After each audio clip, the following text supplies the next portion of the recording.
mediunidade, dom, privilégio ou tarefa. Flávio Santos, vai no seu.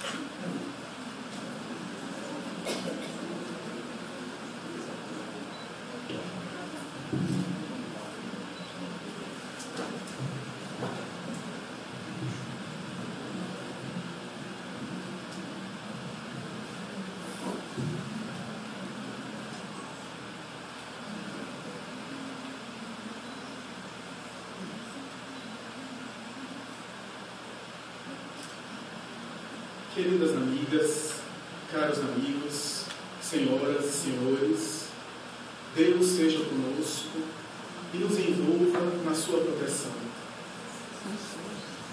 Ele estava ansioso, inquieto, porque estava no seu quarto e a sua tia, responsável pela sua criação, não estava em casa.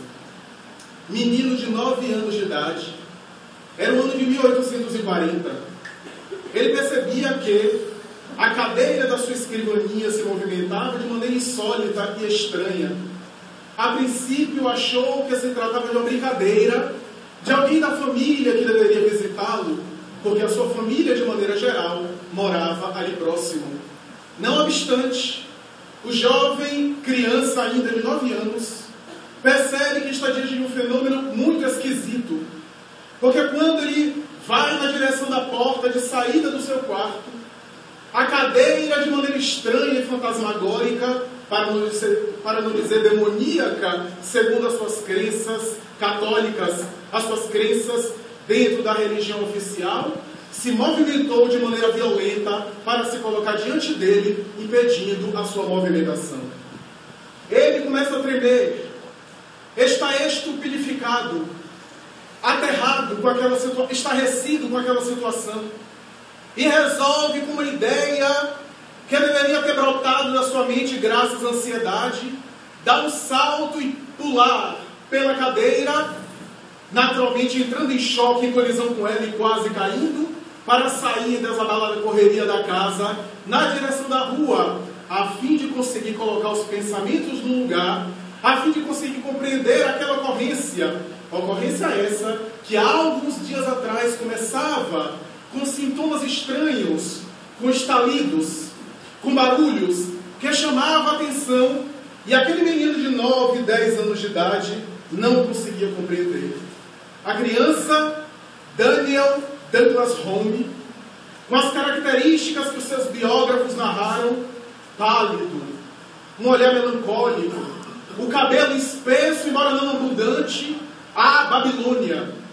Cabelo esse que era alourado para o ruivo, a pele muito branca, o olhar de uma melancolia, de uma tristeza, algo inabitual para crianças da sua idade, e os olhos tremendamente azuis, chamava a atenção a partir daquela idade, daquele período, para acontecimentos que pareciam envolvê-lo, chamando a atenção da religião oficial, da intolerância religiosa, que começa a diagnosticá-lo como sendo envolvido por alguma doença demoníaca.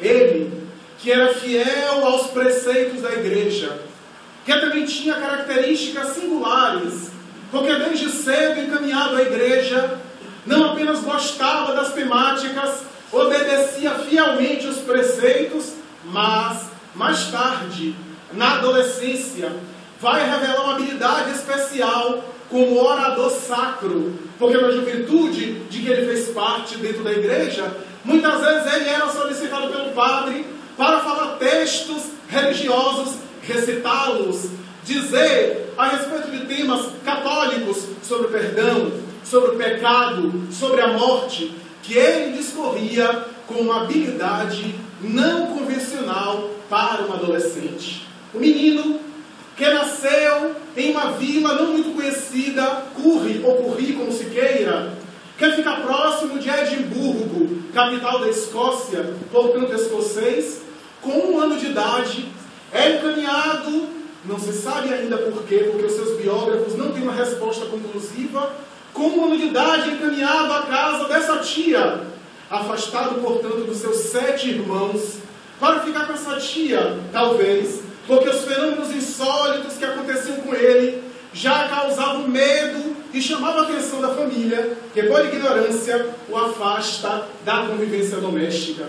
Ele vai para uma região chamada Porto Belo, na Escócia, em Edimburgo, capital da Escócia, para ele ficar com essa tia que era casada, mas não tinha filhos, e com ela conviver praticamente toda a infância e o começo da adolescência. As suas características psicológicas, os seus hábitos para a introversão, a leitura, a reflexão, o interesse por coisas sagradas, por coisas sacras, por temas espiritualistas. A princípio tinha sido metodista. Mais tarde os fenômenos chamaram a atenção, que despertaram a raiva e a intolerância da religião, e ele se tornou congregacionalista, adotando, portanto, aquele pensamento derivado de Calvino na Reforma Protestante. Mais adiante, se torna católico romano, religião que ele abraça praticamente durante toda a existência, conhecido, portanto, predominantemente católico, para, segundo um dos seus biógrafos, John Burton, no final da existência, perseguido, anatematizado e quase excomungado, adotar a religião cristã ortodoxa grego, com a qual ele acaba morrendo, falecendo, abraçando aquela religião. Desperta a curiosidade dos religiosos e também a raiva e a intolerância da população em geral, que não compreende aquele menino singular, que possuía fenômenos que se manifestavam através dele e que ele próprio também não entendia. De saúde sempre precária, Daniel Douglas Home tossia frequentemente, a ponto de, às vezes, ser prostrado na cama e ficar doentado com febre durante vários dias. Desmaiava frequentemente. Possuía uma fraqueza singular e já na adolescência o pulmão esquerdo, segundo o que se consta, estava praticamente destruído. Era vítima de tuberculose muito cedo. Tuberculose essa que deveria minar as suas forças físicas para sempre, durante toda a sua existência. Nascido no dia 20 de março de 1833, na referida vila, Daniel Douglas Home, no entanto, mais tarde, com 9 para 10 anos de idade, é deslocado por essa tia sua, essa tia que ficaria célebre por dedicar-se a conduzi-lo, Mary McMichael, que vai mais tarde viajar para os Estados Unidos, morando nos Estados Unidos a partir de 1841, e ali ficar próxima aonde os seus pais estavam, porque os pais dele haviam também viajado e se trasladado para o norte da América. Daniel Douglas Home, no entanto, para a curiosidade dos seus biógrafos, continuou com a sua tia. Mas quando esses fenômenos começaram a chamar a atenção de maneira mais acentuada, protestante e rigorosa, ela o expulsa de casa, colocando para a rua. E para a curiosidade dos biógrafos, ele sai daqui para colar, não procurando seus familiares, mas procurando a casa de alguns amigos seus, que lhe abriga, lhe dá hospedagem. E ele começa a sua carreira daqui para colar, que mais tarde o notabilizaria, porque ele iria sair pelo mundo inteiro, pelas cortes europeias principalmente, revelando a notável força paranormal de que ele era portador. Daniel Douglas Home não apenas se notabilizava por isso, mas também chamou a atenção, porque ali nos Estados Unidos, em Greenville, região do estado de Connecticut, essa região que fica no New England, na Nova Inglaterra, chama a atenção, porquanto, na época, já se começava a ouvir falar de fenômenos estranhos que abalavam o norte da América. Em 1848, duas meninas abalaram a mídia internacional Catarina e Margaret Fox, do condado de Rochester, em New York, revelam um poder especial, graças a cuja interferência consegue se comunicar com uma força estranha. Estava estabelecido um contato que era visto como sendo uma revolução da telegrafia internacional. O fenômeno dos raps, noises, barulhos, movimentos, que mais tarde seriam conhecidos como poltergeist.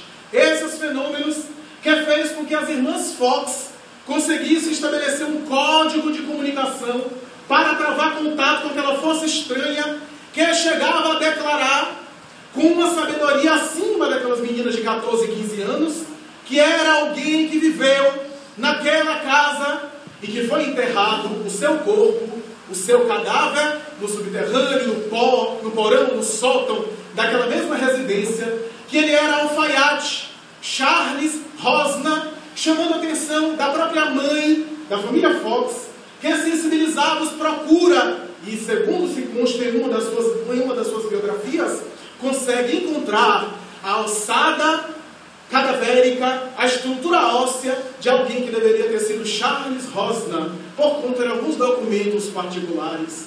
Essa revolução, conhecida por alguns autores como Revolução dos Raps, que a partir de 1848 chama a atenção do norte da América, vai ser conhecida mais tarde pelo jovem Daniel Douglas Home, que começa a compreender o que estava acontecendo com ele, o que é que o vitimava, o que é que o sensibilizava. Essas manifestações, que mais tarde seriam chamadas por Leon Denis, da revolução do espiritualismo moderno. Ou então, como Gustave Geley afirmou, trata-se dos fenômenos retumbantes que ficaram conhecidos como as mesas girantes ou mesas falantes. Movimentos em que cadeiras e mesas se movimentavam através de uma força desconhecida que se acreditava ser a própria eletricidade. Eletricidade essa que não era muito conhecida, que estava sendo desvendada pela ciência na época, pelos grandes físicos e químicos que se debruçavam para tentar entender o fenômeno elétrico. Se acreditava que era uma força puramente material. Mas a força se movimentava e através de um código respondia, dava informações inteligentes, dava, portanto, informações inabituais. Daniel Douglas Home, após sair da casa da tia, começa a ouvir falar de outras personagens que pareciam sofrer as mesmas coisas que ele experimentavam. Andrew Jackson, que desde 1830 era vítima de fenômenos estranhos que chamou a atenção, materialização de objetos, transes profundos, e ele começa a acompanhar outras personalidades, algumas que mais tarde se fizeram célebres, e ele pôde perceber e acompanhar. Eusápia Palladino, a notável italiana, a mais pesquisada do mundo inteiro. Essa mulher notável, que foi submetida a exames rigorosos, que desde 5 anos de idade, criada por um casal de parentes distantes, que a tratava como se fosse uma serviçal, quando ela ergueu as mãos diante de uma mesa para aquelas reuniões, aqueles saraus que muitas vezes aconteciam em residências da Europa, na Itália, a mesa começa a movimentar e começa a brincar com as pessoas. A partir daí a menina é retirada da condição de empregada para ser colocada como sendo macaco de circo, que deveria ir para ali para pular, sem dormir praticamente, com poucas horas de sono, para divertir as pessoas frívolas e ignorantes a respeito desse fenômeno. Mais tarde, César Lombroso, o extraordinário pai da antropologia criminalista, autor de teorias até hoje estudadas no direito, a fisiognomia e assim por diante, ele envereda para pesquisar aquela média e desmascará-la, aquela paranormal, e ela, em transe, tombava no chão prostrada e aparecia seres especiais que começavam com o pesquisador, assessorado pela sua própria filha, Paola Lombroso. Esse homem, que mais tarde vai declarar em uma vez, dada a sessão, depois de submetê-la a vários testes, Eusápia Palladino diz, hoje pela manhã, as entidades invisíveis apareceram a mim e disseram que hoje há uma sessão especial dedicada ao Senhor. O Senhor vai ter uma surpresa. E ao entrar em transe, aparece um ser que se materializa, e ao se formar a fisionomia, César Lombroso tumba e começa a chorar, ouvindo da voz inesquecível daquele ser dizendo: meu fiore, meu filho. E ele vai dizer mais tarde qual é o filho que não reconhece a própria mãe.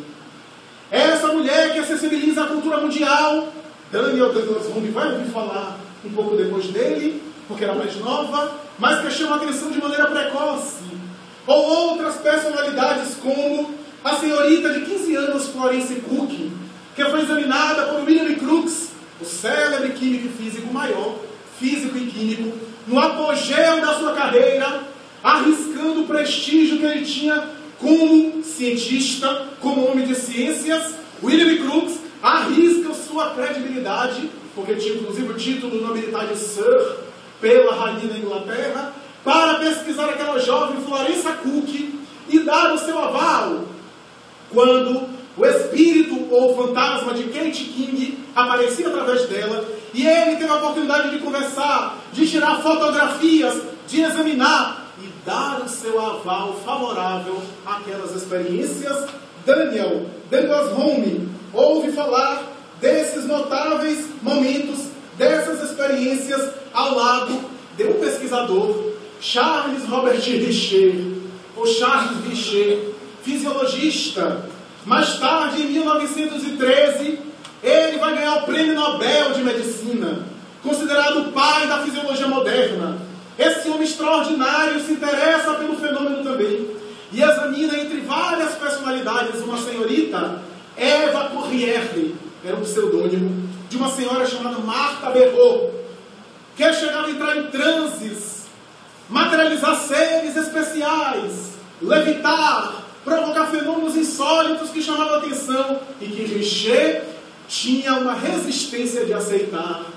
Martha Berrault sensibiliza de tal forma que Richer vai conseguir perceber uma substância leito ou branco-leitosa que se irradiava do corpo da sensitiva dela e de outras como Elizabeth Leperance, Madame Bisson, Schneider, Auschwitz e outros que eram vítimas de fenômenos da mesma ordem. Essa substância a qual ele deu o nome de ectoplasma, porque estaria no exterior da célula e que ao contato com o oxigênio se condensa, tornando-se mais densa, branco-leitosa, e que supostamente os paranormais utilizavam para produzir fenômenos estranhos, especiais. Richer tentava negar o fenômeno, mas Daniel Douglas Home, ninguém, pelo menos no século XIX, teve uma carreira entre aspas, como ele teve.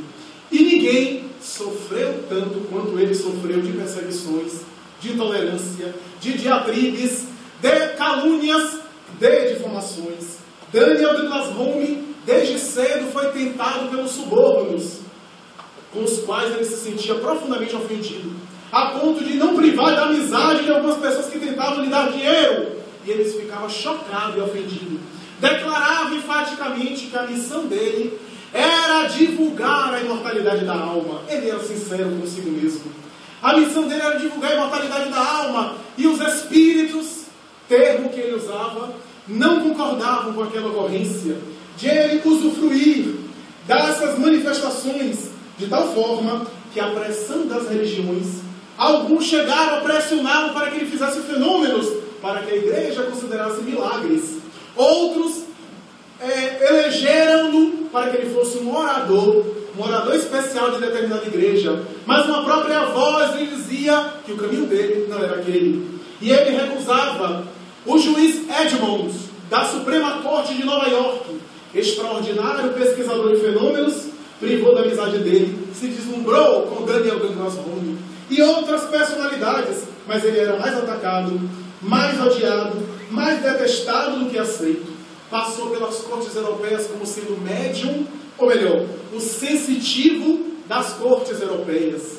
Entre as cortes europeias, porque não conseguiremos citar todas, a corte da França de Napoleão III e a imperatriz Eugênia da Espanha, Sofia da Holanda, o czar da Rússia, Guilherme I da Alemanha, a corte europeia da Itália, o próprio imperador da Rússia, como também as cortes da Escócia, de Roma, e também vários palácios, casas nababas, mansões de príncipes, condes, duquesas, duques, vários deles que perdem nas dezenas e dezenas, segundo os seus biógrafos. Esse homem, que foi examinado por várias pessoas, é uma personalidade especial, porquanto nos seus fenômenos, nas ocorrências que tinham lugar com ele, levitação, onde ele era visto levitando no ar, alguns momentos chegou a ser fotografado ou pintado, segundo as condições da época, chamava atenção, porque não apenas era um fenômeno espirítico, mas era um fenômeno também paranormal. Certa vez, diante de uma equipe de pesquisador, amarrado de maneira vigorosa, com cordas vigorosas em uma cadeira, para que ele não causasse nenhum charlatanismo, nenhuma fraude, Daniel Douglas Home disse: posso fazer um fenômeno com essa própria condição da cadeira. E diante do olhar estupefato dos pesquisadores, ele começou a diminuir o corpo, o volume corporal, a ponto de conseguir se desvencilhar daquele aprisionamento. De tal forma que a roupa ficava folgada, para a surpresa dos estudiosos, e depois voltava à normalidade. Mas também encontramos o movimento de objetos, as cortinas que balançavam, as luzes que ligavam os pianos que tocavam de maneira especial, chamando a atenção, mãos que apareciam periodicamente, e às vezes personalidades inteiras conhecidas da Europa e das cortes apareciam para confabular com as pessoas. Mas também tinha fenômenos muito esquisitos, como é o caso do fenômeno da incombustibilidade, em que é narrado por uma das suas testemunhas, insuspeita, porque não era adepta do fenômeno. Diz uma das suas testemunhas, em uma das reuniões, que Daniel Douglas Home pegava, concentrava em um papel, passava a mão pelo papel, e o papel assumia a propriedade da incombustibilidade. Tentava se queimar e não conseguia. E depois ele dizia: agora pode queimar. E o papel se transformava em cinzas, em labareda. Ele próprio, segundo a princesa de Metternich, em um depoimento emocionado, introduziu a própria cabeça em um paletó, em uma lareira em brasa, brincando com as próprias brasas que ferviam, sem experimentar qualquer coisa, apagando-as no fenômeno da incombustibilidade. Em uma experiência científica com um grande pesquisador europeu, em uma sala metálica e preparada para isso, cuja porta era trancada por ele e só ele tinha chave. E havia uma janela com uma fresta muito pequena. Enquanto conversavam, Daniel Douglas Home disse: eu quero tentar uma coisa diferente. Saiu por correr apressadamente e mergulhou de maneira violenta na janela, sobre a fresta que passou, para surpresa das pessoas que ficaram paralisadas, porque era um edifício de 3 andares. E na velocidade para abrir a janela e olhar o cadáver dele estatelado no chão, não viu nada. Daqui a alguns segundos, alguém batia na porta. Ao abri-la, porque estava trancada, era Daniel Douglas Home. E alguém perguntou: como é que você fez isso? E ele respondeu: assim. E repetiu a experiência. Reproduziu a mesma experiência. Chamado médium voador.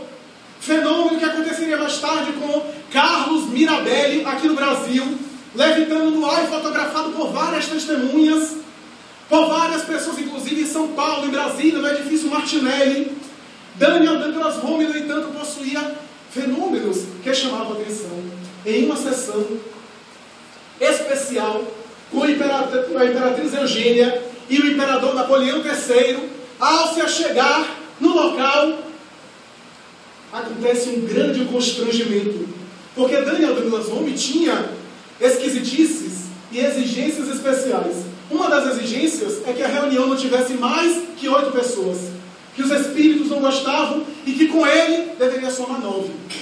E não fazia senão com essa experiência. A segunda exigência, ele não aceitava cães, animais presentes, principalmente cães. Porque, segundo ele, não se poderia produzir nada com a presença dos cães. As cortes europeias tinham muitos cães. Uma terceira exigência, não fumar. E uma quarta, talvez a mais curiosa, é que ele não podia se sentar em nenhuma almofada que fosse de seda. Eram exigências excêntricas que ele acreditava que produziu o fenômeno.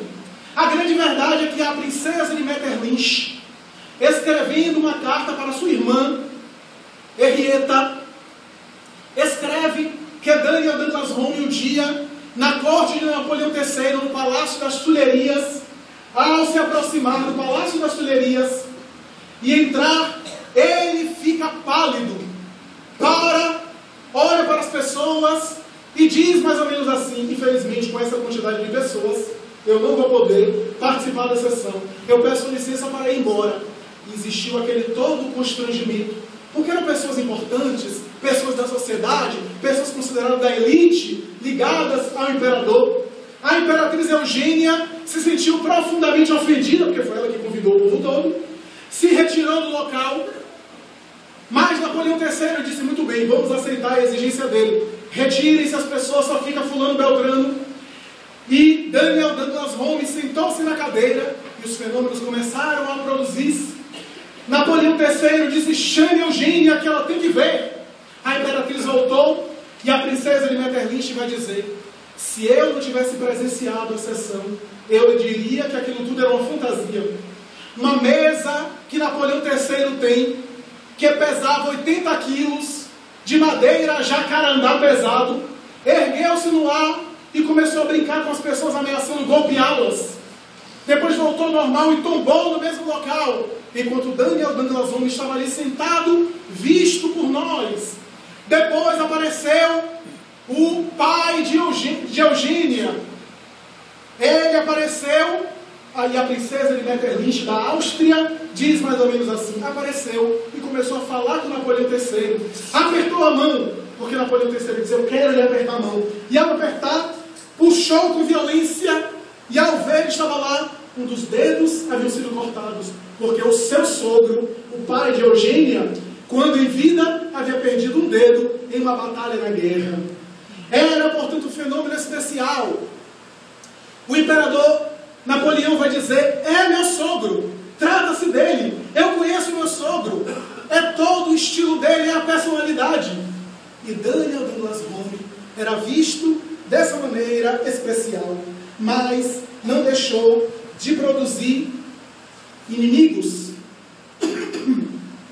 adversários cruéis, que perseguiam de toda forma, de toda maneira, para crivá-lo de aflições. Ele conheceu, por exemplo, nos Estados Unidos, o casal Browning, Robert Browning, o maior poeta da língua inglesa, e Elizabeth Browning, a sua mulher. Elizabeth Browning se fascinou com Daniel Douglas Home, mas Robert Browning foi seu inimigo cruel, dele e dos espíritos, a vida inteira. Escreveu artigos caluniando, criticando, de tal forma que Daniel Douglas Home se sentia esgotado. Vale lembrar Charles Dickens, o notável romancista, famoso mundialmente. Dickens era adversário gratuito de Daniel Douglas Home. Criticou e caluniou, inclusive inventando inverdades a respeito dele. Pobre Dickens, que depois de falecer, teve que voltar para acabar uma obra sua que estava incompleta, uma das obras-primas dele, O Mistério de Edwin Drood, que ele escreve através de um médium desconhecido norte-americano, um médium jovem, que tem toda a característica do estilo reconhecido por pessoas da literatura, conforme escreveu mais tarde Ivone Pereira em uma das suas obras. A grande verdade é que Daniel Douglas Home gerava antipatias. Harry Houdini, o notável mágico e ilusionista, que tanto sensibilizou o mundo com os seus espetáculos, chamava Daniel Douglas Home de patife, perseguia-o, caluniava-o, inventava mentiras a respeito dele. Houdini, que era famoso, que inclusive tem filmes e livros sobre ele, produzia espetáculos à la David Copperfield e outros, e dizia que os médiuns eram ilusionistas baratos. E ele próprio poderia repetir essa experiência de ilusionismo, provocar a mesma coisa. Ele próprio conseguiu desmascarar algumas pessoas, conseguiu encontrar fraudes, e ele dizia que ia desmascarar todos os médiuns.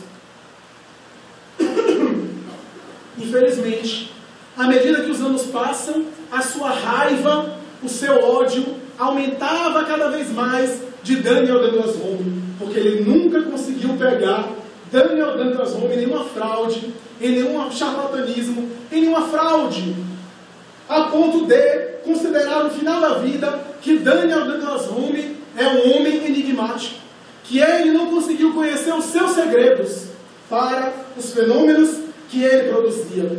Essas críticas, essas perseguições foram tão grandes que ele, em determinado momento, se sentiu tão esgotado que foi até a igreja e resolveu entrar para um convento. Resolveu se enclausurar no convento e sair do mundo. Então, esgotado, ele fez algumas entrevistas, mas durante as entrevistas, por exemplo, com alguns sacerdotes, que foram tão especiais que o próprio Papa Pio IX marcou uma entrevista com ele. E diante do Papa e de outros, a mesa ficava balançando, as cadeiras se movimentavam e ele foi expulso da igreja. Não conseguiu entrar para o convento. Queria tanto. O Papa Pio IX mais tarde vai inventar uma mentira. Vai dizer que Daniel Douglas Home queria entrar para a igreja porque assumia que os fenômenos que aconteciam com ele não eram espirituais, era o demônio. E Daniel Douglas Home disse publicamente que nunca havia falado isso. Então, eram as situações que chamavam a atenção da época, que sensibilizavam esse homem extraordinário, que se sentia esgotado, a ponto de, na Itália, em determinado momento, ele ser chamado pela polícia. O inquérito policial, até hoje, está em uma obra a respeito da história do fenômeno mediúnico.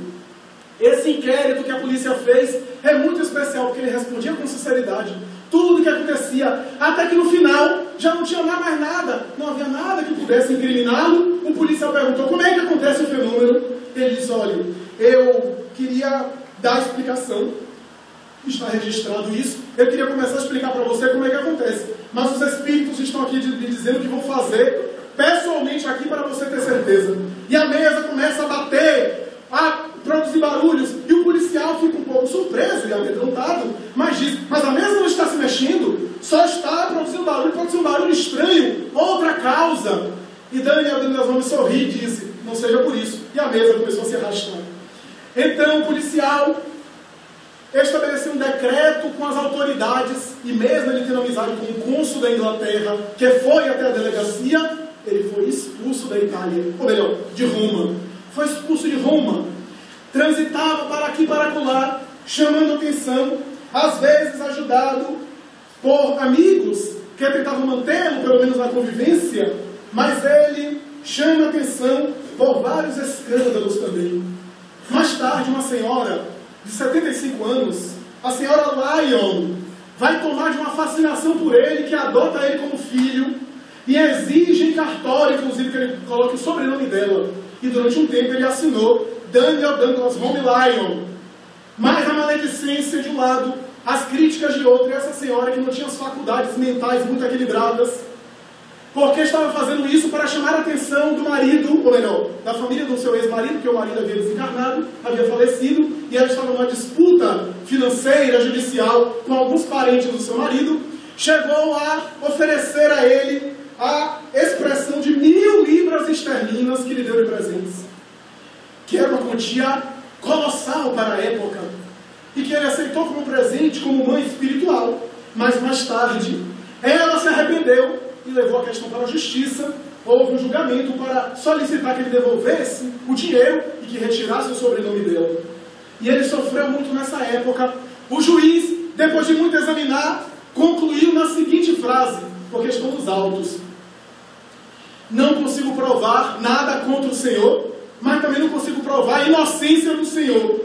E como o Espiritismo para mim é uma loucura, o Espiritismo é uma idiotice geral, eu considero o Senhor culpado. O Senhor vai ter que retirar o sobrenome e vai ter que devolver o dinheiro.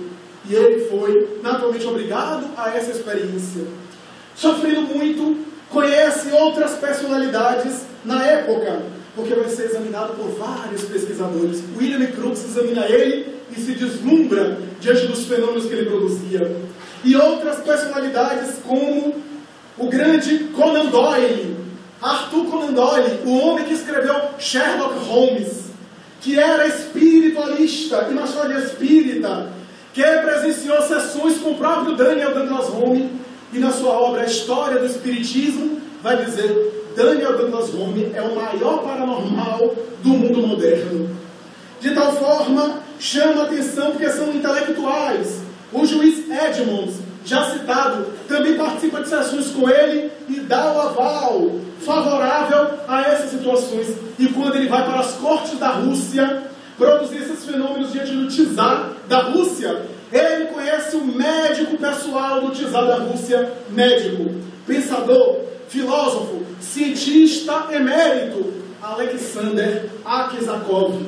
Alexander Aksakov, que mais tarde divulga uma obra Animismo e Espiritismo, vai conhecer Daniel Douglas Home, pesquisá-lo de maneira vigorosa e também se convencer diante dos fenômenos que com ele se manifestavam. E através dessa amizade, em um jantar que ele participou, na própria corte do czar da Rússia, estavam algumas pessoas e ele é apresentado por uma jovem Alexandrina Kroll.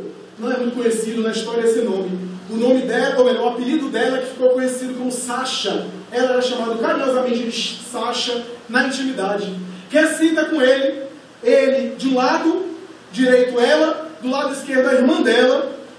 E quando ele senta, ele olha para ela, se fascina por ela, e uma voz direta, fenômeno que é conhecido como pneumatofonia, diz mais ou menos assim: é com essa que tu vais casar. Veja que maravilha, que tempos maravilhosos.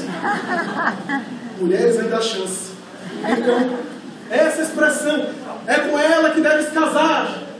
Ele então fica embaraçado, envergonhado, e ela também. E a irmã disse assim: há uma tradição aqui na Rússia que diz que se um homem senta do lado de duas irmãs, é casamento na certa.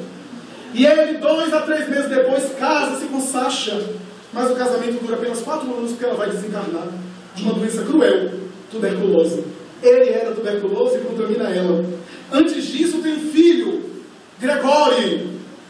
Esse filho, que esse é o único filho seu, que ele cuida a princípio, mas mais tarde, por conta das suas peregrinações, vai ser cuidado pela parte da família de sua mulher falecida, portanto, a parte da família russa, que fica com ele. Ele vai, viaja, transita para aqui ou para acolá, entra na justiça contra a família da sua mulher, requerendo alguns recursos, e dessa vez ganha na justiça alguns recursos financeiros.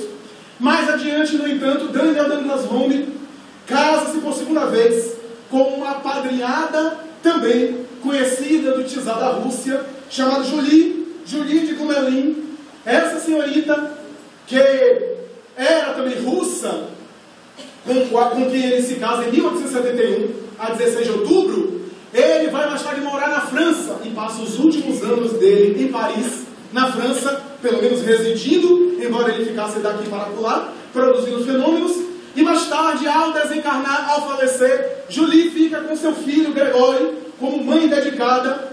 Tem uma outra filha, mas recém-nascida ela morre, uma menina que morre, o que vai marcá-lo profundamente de dor, de sofrimento, só tendo, portanto, permanecendo o filho Gregory, e que esse homem, que tanto sensibilizou o mundo, é considerado hoje na enciclopédia britânica, está lá, no registro da enciclopédia britânica, um enigma não solucionado.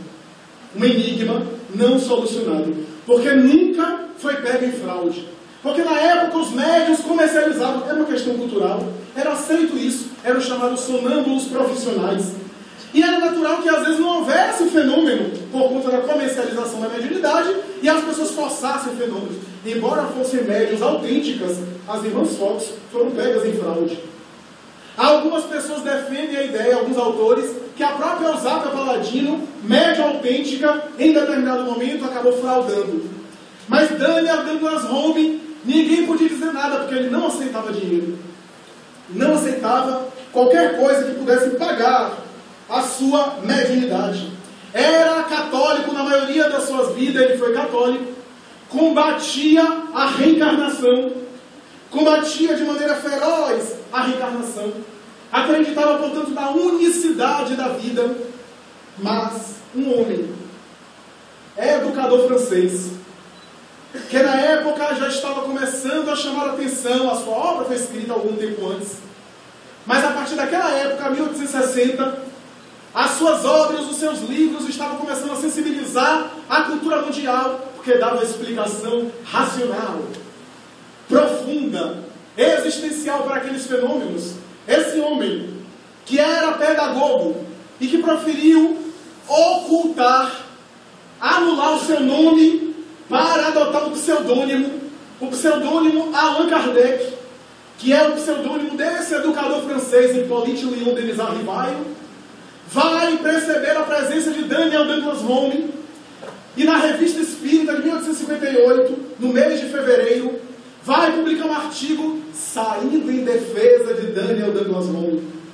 Allan Kardec defende, dizendo que se trata de fenômenos autênticos, que diante de todas as acusações, a vida particular de Home pertence a ele, e que não me interessa, disse Allan Kardec. Mas os fenômenos são verdadeiros, e até onde se sabe, ele não aceita cobranças para fazer sessões mediúnicas. Agora, se um rei ou uma rainha gosta de presenteá-lo, não temos nada com isso, porque isso pertence à sua consciência e à sua vida particular. No entanto, Daniel Douglas Home publicou artigos combatendo Allan Kardec, criticando Allan Kardec, porque Allan Kardec falava da mediunidade gratuita e desinteressada, falava da reencarnação, entre outras coisas. E Daniel Douglas Home dizia: dinheiro não, mas aceitava casaco de pele de animal, caro, aceitava joias preciosas de ouro, de rubi, de diamante, de jade, aceitava convívio com a nobreza, aceitava estar nos grandes salões, que era um pagamento indireto em relação à mediunidade. E os textos que Kardec produzia falando da mediunidade desinteressada, do médium evitar o pagamento indireto em relação ao fenômeno mediúnico, Daniel Douglas Home se sentia ofendido, se sentia agredido, e naturalmente ele dizia: dinheiro não, só um monte de presente, mas dinheiro não. E naturalmente que isso fez com que ele se sentisse tão ofendido, que saísse para combater, criticar Allan Kardec, que nunca respondeu às suas agressões, que nunca respondeu aos seus ataques. Daniel Douglas Home, conforme diz Hermínio de Miranda, em uma obra fantástica que escreve um artigo sobre ele, sobre a vivência e comunicabilidade dos espíritos, pela Federação Espírita Brasileira, é um enigma não solucionado, sem dúvida, segundo a Enciclopédia Britânica, mas é muito mais. É um precursor, é um antecessor, é alguém que veio antes para preparar o fenômeno e o terreno para a doutrina espírita mais tarde. Foi sincero consigo mesmo até onde se possa perceber. Foi alguém que conseguiu conduzir os fenômenos que ele conseguia entender dessa forma. Havia coisas curiosas. Por exemplo, a 11 de maio de 1856, em uma sessão, Daniel Douglas Home olha para as pessoas e diz: senhores, não vamos produzir nada. Os espíritos estão aqui dizendo que eu estou me conduzindo muito mal e que eles vão me dar uma reprimenda. Vão passar um ano sem nenhum tipo de mensagem, de manifestação nenhuma, só no ano que vem. E realmente essa ocorrência se cumpriu. As pessoas batiam na porta da casa dele, tentavam, ele até se permitia, mas não via. No dia 11 de maio de 1857, um ano depois, na madrugada do dia 10 do dia 11, o espírito apareceu, ele estava melancólico, triste, e disse: não se preocupe não, nós voltamos, conforme a promessa, vamos agora nos comunicar convosco. E no dia seguinte já tinha a sessão marcada, e os fenômenos se produziram no dia 11 de maio de 1857. Daniel Douglas Home é um fato extraordinário, que não conseguiu compreender a finalidade total da mediunidade, isto é, o caráter moral da mediunidade. Foi Allan Kardec, dois grandes homens da época, um que preparou um caminho para os fenômenos chocantes, mas o outro que estava muito à frente do seu tempo, que estava muito adiante. Allan Kardec, que era um homem de vanguarda, conseguiu perceber o futuro da mediunidade, resgatando inclusive a mediunidade com Jesus, conforme o nosso confrade, depois de nós, vai abordar o tema. A mediunidade ligada ao cristianismo, isso é, a prática moral. Não basta produzir fenômenos retumbantes, diz Allan Kardec. Não basta o médium ideal, não é aquele médium que apenas produz comunicações, porque até uma Bíblia no meio da rua não produz. Quantas pessoas que estão aí embriagadas, aliás, essa época é ótima para falar isso, embriagadas, e são médiuns, dizem tanta coisa que estão sendo veículos de espíritos alcoólatras, igual eles se manifestam. Quantas pessoas são médiuns sem perceberem, que entram em transe sem perceberem? Não basta, diz Allan Kardec, se comunicar facilmente. O médium bom é aquele que é simpático aos bons espíritos, porque é uma fonte de credibilidade. E isso somente na conduta moral. Quando ele pergunta aos espíritos se a faculdade mediúnica era um dom, era um privilégio, ele não pergunta dessa forma. Em outras palavras, ele pergunta isso. O que é a faculdade mediúnica? Como nós podemos caracterizá-la? E os espíritos respondem no livro dos médiuns em uma colocação sintética. É uma certa predisposição orgânica. Está no organismo. Equivale a dizer que o médium é alguém que, ao reencarnar, tem uma estrutura neurológica, cerebral, fisiológica, compatível para o transe mediúnico ostensivo. Estamos dizendo do médium ostensivo, porque todos nós somos médios, nos termos gerais. É o capítulo 14 da mesma obra. O médium ostensivo reencarna com essa condição, da mesma forma que Einstein, que é um gênio, reencarnou com o cérebro compatível para filtrar o seu pensamento. Da mesma forma que um pianista reencarna com agilidade nas mãos para tocar piano. Então, a faculdade, a capacidade é da alma, mas que precisa de um corpo específico para se manifestar, para se expressar. Daí a faculdade, como todas as faculdades, são da alma. Kardec não coloca a mediunidade como um carisma, como um dom, como um privilégio, até porque ele não era médium, era o espírito superior. E quantos médiuns que eram espíritos atrabalhados que estavam do lado dele? Ele colocava a mediunidade como uma capacidade, da mesma forma que a pessoa tem uma capacidade literária, tem uma capacidade cultural, tem uma habilidade para a arte, para a cultura, para a ciência. É uma capacidade específica de sentir a presença dos espíritos em maior ou menor grau. O livro dos Médiuns, capítulo 14, no item 159.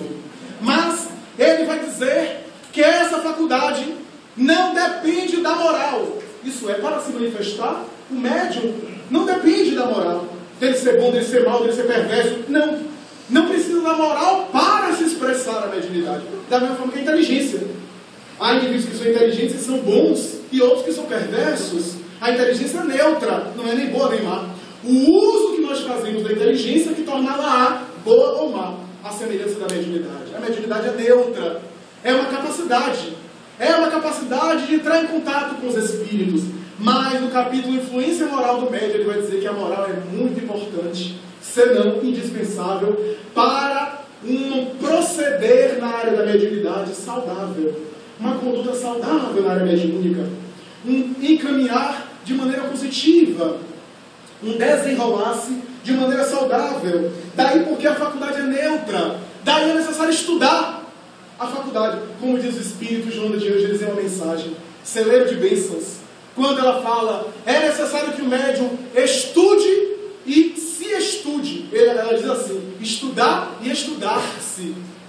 Porque ninguém vai dizer ao médium o que é que ele deve fazer, o que é que ele pode fazer, ou se ele é médium ou não é. Há muita fantasia entre nós, já falei aqui várias vezes. Pessoas que dizem, olha, eu estou vendo uma estrela na sua testa, você é médium. Você não é. Não existe, são fantasias. Não há nada de fora, e quem diz isso é Allan Kardec, que possa dizer que a pessoa é médium. Não há nada na aura, eu estou vendo na sua aura que é médium. Não há. O que há são sintomas de mediunidade que a própria pessoa que reconhece. A própria pessoa que percebe. Quem é que não sabe que tem uma habilidade para pintar? Quem é que não sabe que tem uma boa memória? Quem é que não reconhece uma aptidão para tocar piano? É a própria pessoa que vai chegar à conclusão. Relatados alguns sintomas, alguém, uma terceira pessoa pode dizer, de acordo com esses sintomas que você está dizendo, realmente são sintomas de mediunidade. Você é médium. Relatados os sintomas, mas não existe algo que diga, que indique que a pessoa é médium. Daí muita gente diz assim, me disseram que eu sou médium. Eu sou média, não sou? É média. O termo médium não tem gênero. É a média e o médium. Quando eu vejo pessoas dizendo assim, a média, eu já vi que nunca estudou mediunidade. Eu já classifico assim. E já dou uma resposta padrão. Por favor, leia o livro dos médiuns. A média é que não tem nem embaixo nem em cima, é média. Não tem nada a ver com a mediunidade. Me disseram que eu sou média, o que é que você acha?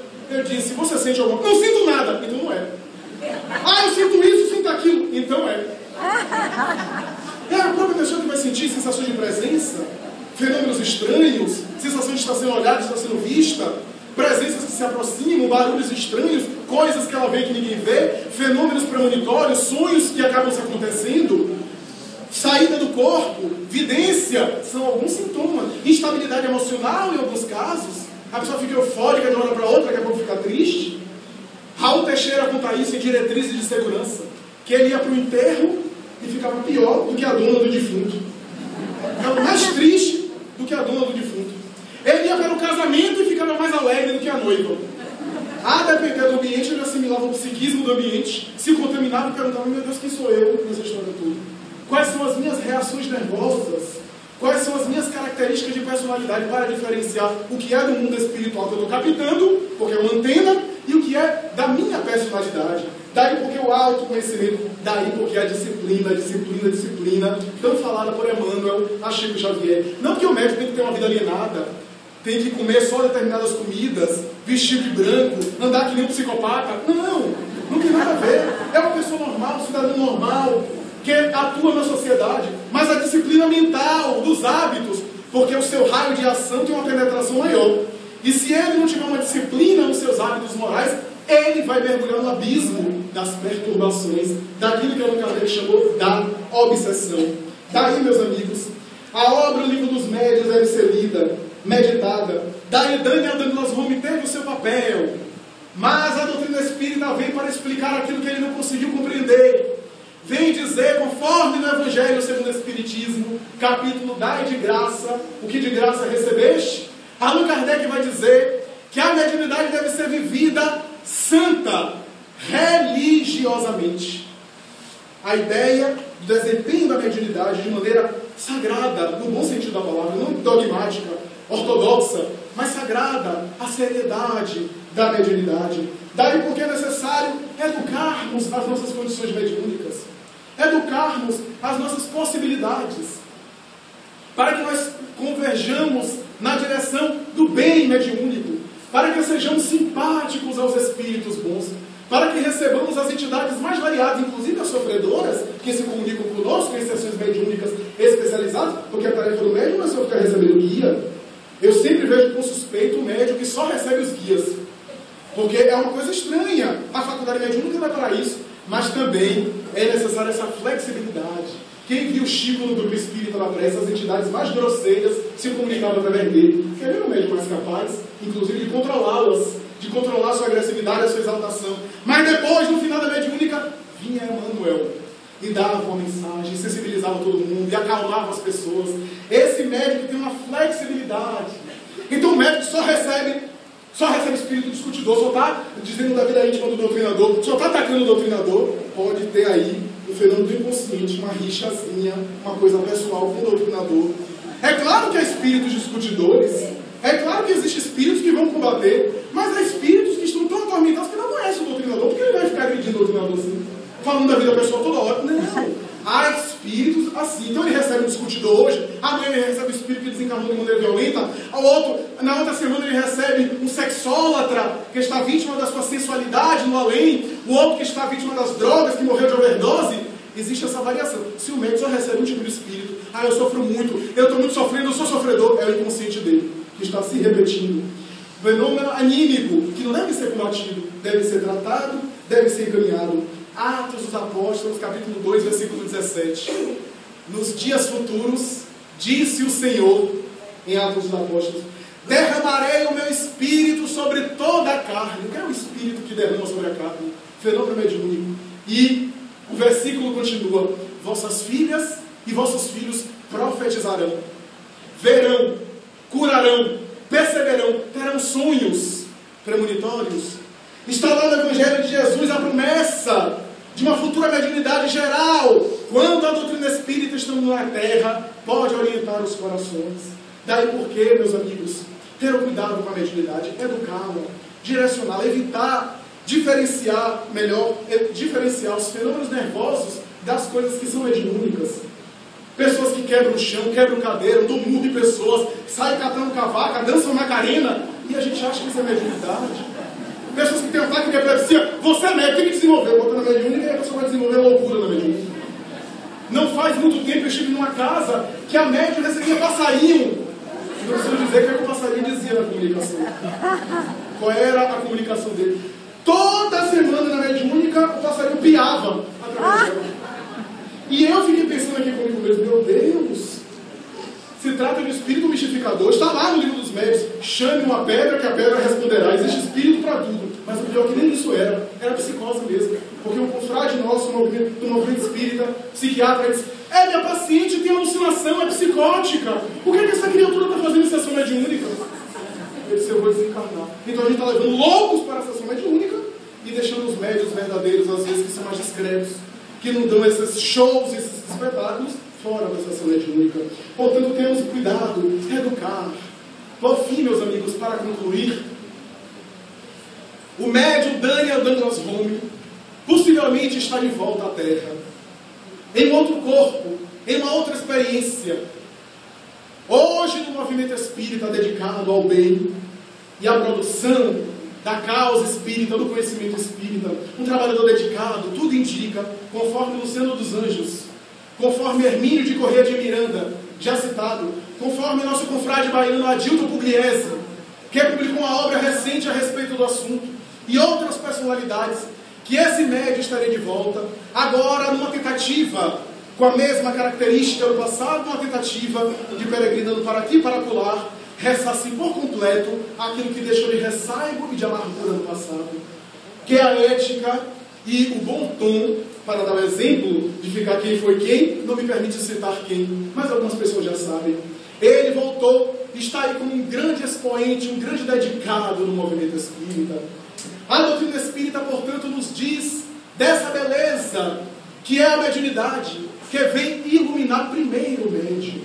Daí, meus amigos, por fim, gostaria de recomendar aos confrades aqui, os irmãos da tarefa mediúnica, façamos silêncio interior para ouvir, ao invés de ficarmos em tanta confusão, querendo saber coisas que é apenas do nosso ego.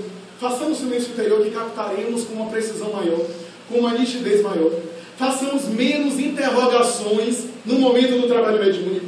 Silenciemos a grande confusão do oceano da nossa alma, porque para o oceano refletir o céu, tem que estar parado, tem que estar tranquilo, cristalino. Do contrário, reflete confusão, que é do próprio médium, que mistura o recado do mundo espiritual com as suas paixões. Daí façamos silêncio interior, escutamos a acústica da alma e receberemos as respostas. Teremos respostas com essa mediunidade, que é a mediunidade com Jesus. Que diz que é necessário, portanto, dedicação santa, religiosamente, no trabalho mediúnico, para sermos felizes. Portanto, paz a todos nós. Estudemos a doutrina espírita e o médium nunca estará em perigo, estando sob o apoio do Consolador, da terceira revelação, que é a doutrina dos Espíritos. Muita paz.